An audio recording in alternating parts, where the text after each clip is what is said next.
Hi hello and welcome back to SB1 New Updates. SB1 New Updatesல இன்றைக்கி நம்ம என்ன பார்க்க போகிறோம் அப்படின்னா தங்கத்தோட விலையை பற்றி தான் இன்றைக்கி நம்ம வீடியோவில் பார்க்க போகிறோம். கடந்த சில நாட்களுக்கு முன்னாடி மத்திய அமைச்சர் நிர்மலா சீதாராமன் அவர்கள் பட்ஜெட் அறிக்கையை வெளியிட்டாங்க. இதில் என்ன பண்ணியிருந்தாங்க அப்படின்னு கேட்டிங்கன்னா, உள்நாட்டு இறக்குமதி மீதான வரியை என்ன பண்ணியிருந்தாங்க அப்படின்னா கம்மி பண்ணியிருந்தாங்க. ஸோ இதை தொடர்ந்து தங்கத்தோட விலை பட்ஜெட் அன்னைக்கே பார்த்திங்கன்னா கிட்டத்தட்ட 2000 ரூபாய் பக்கம் கம்மியாச்சு. அதை தொடர்ந்து அடுத்தடுத்த நாட்களில் என்னாச்சு அப்படின்னு கேட்டிங்கன்னா தங்கத்தோட விலை கம்மியாச்சு. நான் அந்த டைம்லேயே நம்ம சேனலில் ஒரு வீடியோ போட்டிருந்தேன். யாரெல்லாம் தங்கத்தில் முதலீடு பண்ணணும்னு நினைக்கிறீங்களோ முதலீடு பண்ணுங்க. ஸோ இப்போ ரேட்டு கம்மியாக இருக்குது. இந்த விலை இறக்கம் தற்காலிகமானது மட்டும்தான். அதற்கப்புறம் மறுபடியும் தங்கத்தோட விலை ஏற ஆரம்பிக்கும் அப்படின்னு நான் 2 வீடியோ நம்மளோட சேனலில் போட்டிருந்தேன்.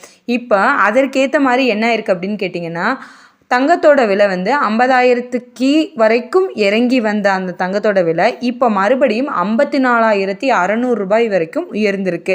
இது கிட்டத்தட்ட எவ்வளோ அப்படின்னு பார்த்தீங்கன்னா ஒரு 3000லேருந்து 4000 ரூபாய் வரைக்கும் மறுபடியும் தங்கத்தோட விலை ஏறிடுச்சு. இப்போ நேற்றைய விலை என்ன இருந்தது அப்படின்னு பார்த்தீங்கன்னா 6,715 ரூபாயாக இருந்த தங்கத்தோட விலை இன்னைக்கு ரேட்டு 6,825 ரூபா. இது கிட்டத்தட்ட நேற்றைய விலையும் இன்னைய விலையும் கம்பேர் பண்ணும்போது கிட்டத்தட்ட ஆல்மோஸ்ட் ஒரு 110 ரூபீஸ், அதாவது 110 ரூபாய்க்கு மேலே இது என்ன ஆயிடுச்சு அப்படின்னா ரொம்பவே டிஃப்ரென்ஸ் இருக்குது அப்படின்னு சொல்லலாம். ஸோ இதுவும் இந்த தருணத்தையும் யாரும் மிஸ் பண்ணிடாதீங்க. இப்போ யாரெல்லாம் முதலீடு பண்ணுறீங்களோ மறக்காமல் தங்கத்தில் முதலீடு பண்ணுங்கள். ஏன் அப்படின்னா இனியும் இதோட விலை ஏறத்தான் போகுது, ஏறுமுகமாக தான் இருக்கும் அப்படிங்கிற ஒரு விஷயத்தை இந்த இடத்துல பதிவு பண்ணிக்கிறேன். தங்கத்தில் முதலீடு பண்ணுறதுக்கு முன்னாடி உங்களோட பர்சனல் அட்வைசர், ஃபினான்சியல் அட்வைசர், இல்லை நீங்கள் யார்கிட்ட ஒரு அட்வைஸ் கேட்டுட்டு நீங்கள் இன்வெஸ்ட்மெண்ட் பண்ணுவீங்களோ அவங்கள கான்டாக்ட் பண்ணி நீங்கள் இன்வெஸ்ட்மெண்ட் பண்ணுங்கள்.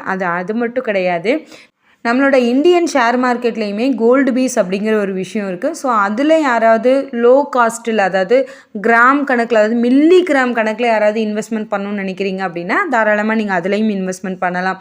கோல்டு பீஸோட ரேட்டும் என்ன ஆகும் அப்படின்னா மார்க்கெட்டோட ஃப்ளெக்சிபிள் பொறுத்து இதோட ப்ரைஸ் அப்ஸ் அண்ட் டவுன்ஸ் இருக்கும். ஸோ இதையும் நீங்கள் இன்வெஸ்ட்மெண்ட் பண்ணுறதுக்கு முன்னாடி உங்களோட ஃபினான்ஷியல் அட்வைசரை கண்டிப்பாக நீங்கள் கன்சல்ட் பண்ணிக்கோங்க.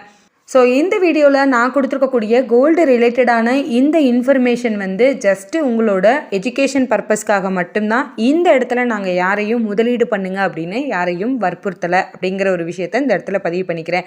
ஸோ இது மாதிரியான மேலும் சுவாரஸ்யமான தகவல்களுக்கு நம்ம SB1 New Updates சேனலை மறக்காமல் சப்ஸ்கிரைப் பண்ணிக்கோங்க. தேங்க்ஸ் ஃபார் வாட்சிங். Thank you friends.